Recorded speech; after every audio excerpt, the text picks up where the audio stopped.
जय हिंद दोस्तों, स्वागत है आप सभी का आपके अपने YouTube चैनल स्टडी मंत्रा में। आज हम लोग देखेंगे जीके के स्पेशल क्वेश्चन जो आपके आगामी सभी प्रतियोगी परीक्षाओं के लिए बहुत ही इम्पोर्टेंट है।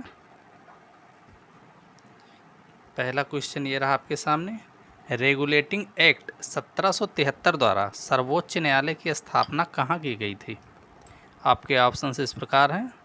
Option A Mumbai 1785, option B Calcutta में 1774, option C Delhi 1974, option D Madras 1917। यहाँ पर आपका आंसर सही हो जाता है, आंसर बी। रेगुलेटिंग एक्ट 1973 द्वारा सर्वोच्च न्यायालय की स्थापना कलकत्ता में 1974 में की गई थी। चलिए नेक्स्ट क्वेश्चन की तरफ चलेंगे। नेक्स्ट क्वेश्चन ये रहा आपके सामने।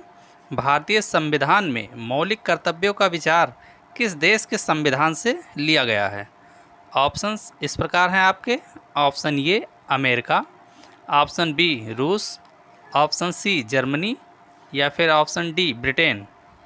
यहाँ पर आंसर सही हो जाता है ऑप्शन बी रूस। यहाँ पर ऑप्शन बी हो जाएगा रूस। मौलिक कर्तव्यों का विचार रूस के संविधान से लिया गया है। यहाँ पर अमेरिका की बात करें तो मूल अधिकार को लिया गया है यहाँ के संविधान से। आपातकालीन व्यवस्था जर्मनी के संविधान से, जबकि संसदीय शासन प्रणाली को ब्रिटेन के संविधान से लिया गया है। चलिए नेक्स्ट क्वेश्चन की तरफ चलेंगे।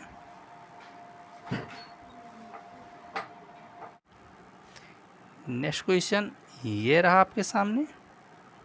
भारतीय संविधान में संविधान संशोधन का प्रावधान किस देश के संविधान से लिया गया है? ऑप्शंस आपके इस प्रकार हैं। Option A Ireland, option B रूस, ऑप्शन सी जर्मनी या फिर ऑप्शन डी दक्षिण अफ्रीका। यहाँ पर आंसर आपका सही हो जाता है संविधान संशोधन का प्रावधान दक्षिण अफ्रीका के संविधान से लिया गया है और आयरलैंड के संविधान से नीति निर्देशक तत्वों को लिया गया है। यहाँ पर क्वेश्चन के हिसाब से आपका आंसर सही हो जाता है दक्षिण अफ्रीका। संविधान संशोधन का प्रावधान दक्षिण अफ्रीका से जोड़ा गया है, लिया गया है। चलिए नेक्स्ट क्वेश्चन की तरफ चलेंगे। ये रहा नेक्स्ट क्वेश्चन आपके सामने। भारत के मूल संविधान में कितनी अनुसूचियाँ थीं? आपको बताना है भारत के मूल संविधान में कितनी अनुसूचियाँ थीं। ऑप्शंस हैं आपके। Option A 10, option B 8, option C 11 या फिर ऑप्शन डी 7। यहाँ पर आपका आंसर सही जाता है ऑप्शन बी। मूल संविधान में 8 अनुसूचियाँ थीं, जबकि वर्तमान में 12 अनुसूचियाँ बढ़कर हो गई हैं। इसमें 4 अनुसूचियों की बढ़ोतरी हुई है। चलिए नेक्स्ट क्वेश्चन की तरफ चलेंगे।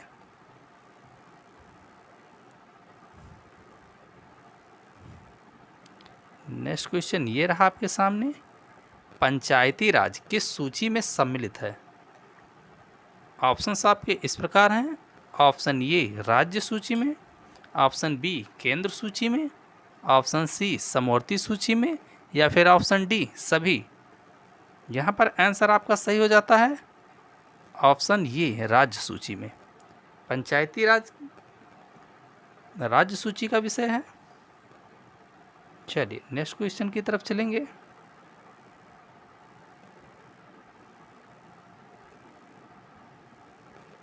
ये रहा नेक्स्ट क्वेश्चन आपके सामने। समानता का अधिकार किस अनुच्छेद के अंतर्गत आता है? यहाँ पर आपके ऑप्शन हैं। ऑप्शन ए 19 से लेकर 22 तक, ऑप्शन बी 14 से लेकर 18 तक, ऑप्शन सी 25 से लेकर 28 तक या फिर ऑप्शन डी 32। यहाँ पर आपका आंसर सही हो जाता है। यहाँ पर आंसर सही होता है आपका ऑप्शन बी 14 से लेकर 18 तक। समानता का अधिकार 14 से लेकर 18 तक अनुच्छेद में के अंतर्गत आता है, जबकि धार्मिक स्वतंत्रता का अधिकार 25 से लेकर 28 तक और ऑप्शन डी जो है 32वां संविधान संवैधानिक उपचारों का अधिकार है, जिसे डॉक्टर भीमराव अंबेडकर ने संविधान की आत्मा कहा है। चलिए नेक्स्ट क्वेश्चन की तरफ चलेंगे। नेक्स्ट क्वेश्चन ये रहा हम लोगों के सामने। भारत के प्रथम कौन नियंत्रक एवं महालेखा परीक्षक थे? ऑप्शन है आपके इस प्रकार। Option A V Narahari Rao, option B Girish Chandra Murmu, option C Rajendra Prasad, option D इनमें से कोई नहीं। यहाँ पर आपका आंसर सही हो जाता है option A B Narahari Rao पहले नियंत्रक एवं महालेखा परीक्षक वी हरि राव थे, जबकि गिरीश चंद्र मुर्मू वर्तमान में नियंत्रक एवं महालेखा परीक्षक। यहाँ पर राजेंद्र प्रसाद की बात करें तो ये प्रथम राष्ट्रपति थे हमारे देश के। चलिए नेक्स्ट क्वेश्चन की तरफ चलेंगे। ये रहा नेक्स्ट क्वेश्चन आप लोगों के सामने। संविधान के किस अनुच्छेद के अंतर्गत धन विधेयक का वर्णन किया गया है? आपको बताना है किस अनुच्छेद के अंतर्गत आएगा। ऑप्शन ए अनुच्छेद 110, ऑप्शन बी अनुच्छेद 130, या फिर अनुच्छेद 85, या फिर अनुच्छेद 112। यहाँ पर आंसर सही हो जाता है आपका ऑप्शन ए धन विधेयक 110 के अंतर्गत आता है। चलिए नेक्स्ट क्वेश्चन की तरफ चलेंगे।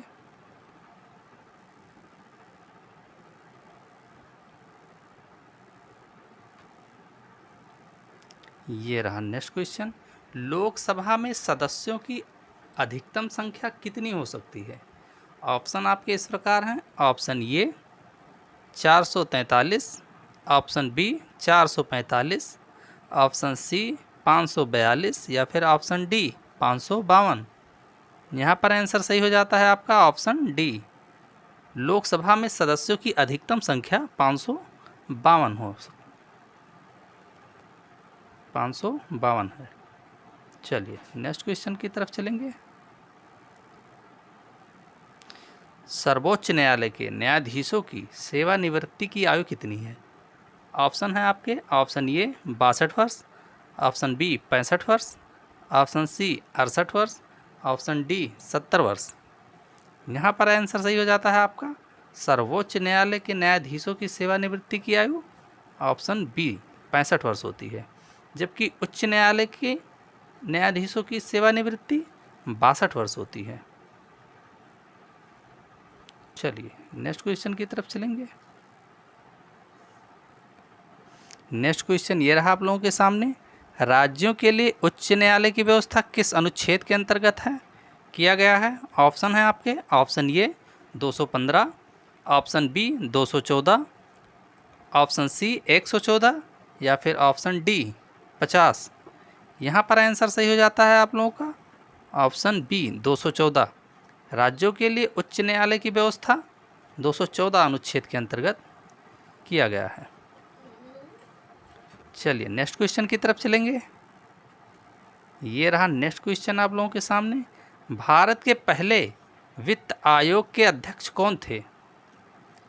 यहाँ पर आपके ऑप्शन हैं। Option A KC Neogy, option B N K Singh, option C Mahavir ब्यागी, ऑप्शन डी इनमें से कोई नहीं।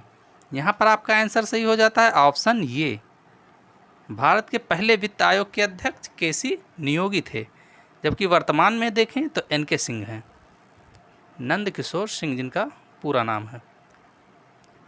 तो दोस्तों वीडियो कैसा लगा आप सभी लोग कमेंट बॉक्स में ज़रूर बताएं।